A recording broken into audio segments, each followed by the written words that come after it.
Assalamualaikum warahmatullahi wabarakatuh. Perkenalkan saya Regina Fadila dengan NIM 2104299.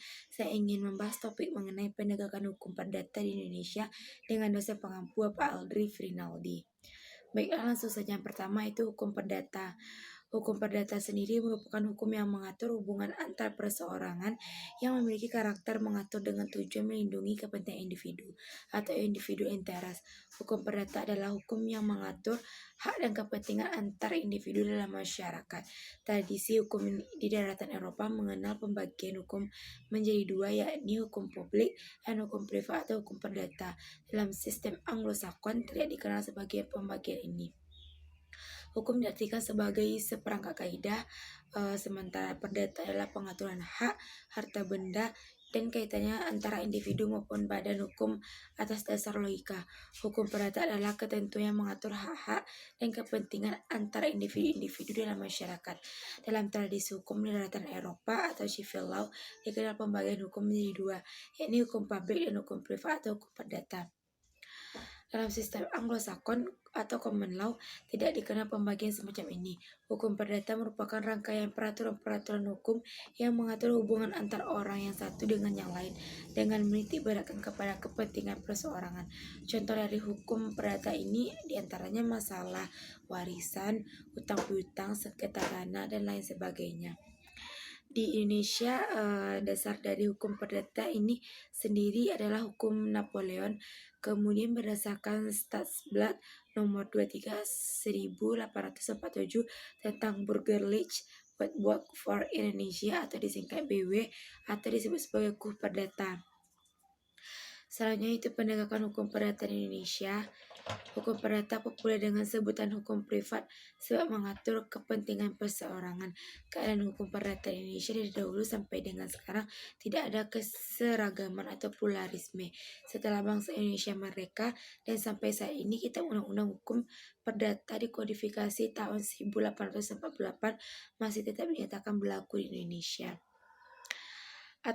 Adapun dasar hukum berlakunya Kitab Undang-Undang Hukum Perdata tersebut adalah pasal 1 aturan peralihan undang-undang Undang-Undang Dasar Negara Republik Indonesia tahun 1945 yang selengkapnya berbunyi segala peraturan perundang-undangan yang ada masih tetap berlaku selama belum diadakan yang baru menurut Undang-Undang Dasar ini.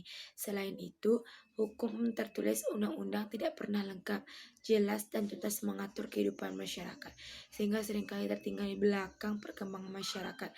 Untuk itu, undang-undang tersebut perlu selalu dikembangkan agar tetap aktual dan sesuai dengan zaman atau up to date.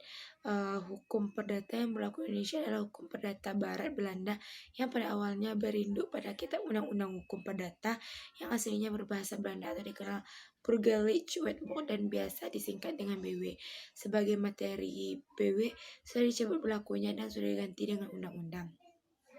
Contoh saja pada penegakan hukum lingkungan, yaitu dalam penegakan hukum lingkungan apabila ditinjau dari sisi perdata mencakup dari pemerintah dan atau masyarakat, ganti rugi, pertanggungjawaban mutlak, pengajuan gugatan, hak masyarakat dan organisasi lingkungan hidup untuk mengajukan gugatan berdasarkan sistematika lingkungan ilmu hukum.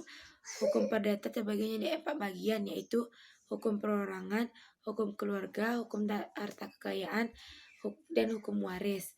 Berlakunya hukum perdata di Indonesia tidak terlepas dari banyaknya pengaruh kekuatan politik liberal dari Belanda yang mencoba berupaya melakukan perubahan-perubahan yang mendasar dalam tata hukum kolonial. Keadaan